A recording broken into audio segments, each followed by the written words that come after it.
in this first phase, we want to help the horse feel safe. We're going to hold a space of safety. And the very most important thing we're going to do to convey a sense of safety is we are going to keep ourselves safe. So that's where that boundaries in the beginning come in. If I have a horse that tests my boundaries, I will most definitely grab a wand. Okay.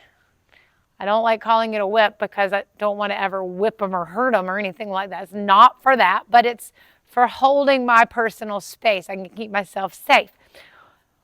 There are things we can do in our body to help shift our nervous system. Those include deep, slow breathing, slow exhale, releasing muscle tension, and bringing awareness to your sensory nervous system. So what do you feel from him? And what does he feel from you? What I feel from him right now is he does not like something here. All right, so just hold there and breathe.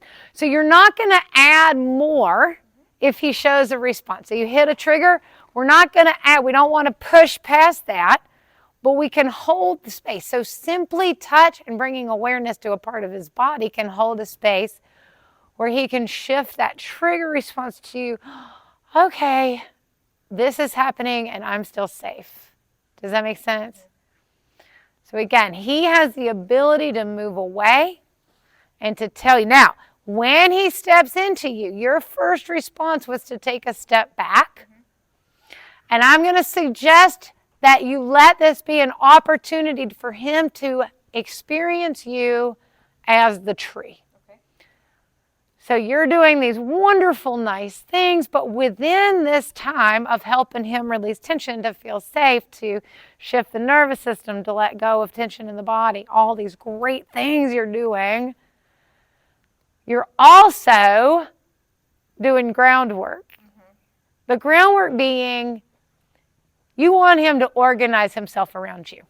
Okay? So for me, my goal is I want the horse to move in connection with me, connected movement.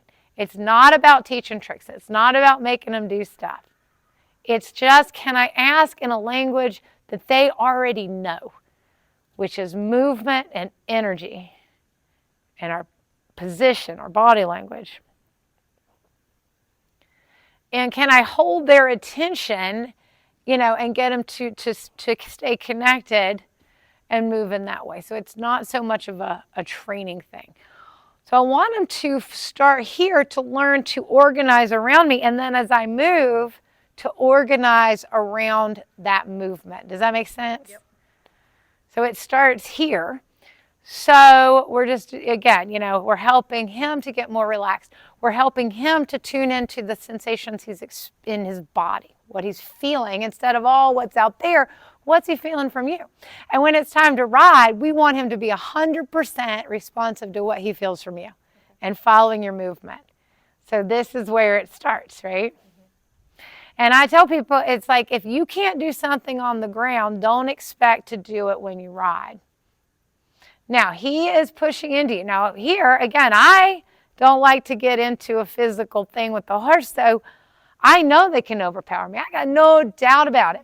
So I make sure that if I'm unsure whether that horse is going to respond, I carry a wand so that I can hold a little bit more distance between us. Does that make sense? So I'm going to have you do this little exercise. I want you to come back and I want you to hold the wand and make your bubble that big. And a lot of times when people do this, and you don't have to wave the wand all the time, you just want to be ready. So we can start here now talking about the state of relaxed readiness. You're absolutely doing the least amount possible, but you're completely aware and ready to respond. And that's where we want to be all the time. And now he's not coming into your space. But if he, I am 100% for horses being up in your personal space. Like, horse hugs are the best thing. But I also know that in order for me to feel safe being that close, I have to first know that when I communicate a boundary that they are like, sure, okay. They're not going to push more into me and it's not going to become physical. And the wand allows me to keep something between me and the horse that I can wave. And if they bump their nose on it, I'm sorry. But it's worth it to me to do what I have to do to make sure they believe me. I am not going to hit the horse. I am not aggressively going towards the horse. But right now, try it. Don't be afraid. Don't be afraid. All right. Take a deep breath. Good. Now hold your space. See how he's easing into that space. Good. Now back up a little bit. So see if you can keep the whole length. And now wave it so it makes noise. That's it. Good. There you go. So he needs to believe you in the way that, we put electric tape around the fences so that the horses don't barge through. They don't knock it down. We don't want to electrocute our horses, but we also can't have them knocking through that boundary, right? So right now, respond.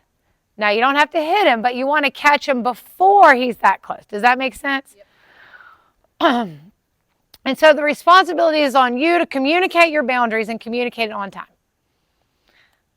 Now, you actually sent me a wonderful little meme a long time ago. I don't know if you remember this. It said a boundary is when you're not making somebody do anything. When you set a boundary, you are not making the other person do anything. Do you remember that? Yep. So you're not asking him to do anything right now. You're just saying, organize around my space, dude. Does that make sense? So I actually use that all the time. It's a good one. So now he really wants to snuggle. So go for it. So go into his space, but asking permission. And then go ahead and the hand down the body. So again, I am 100% for physical contact with horses. So just because I want to be able to set a clear boundary at multiple feet away doesn't mean that that's how it is all the time. There's lots of things I want to be able to do that I'm not going to do all the time.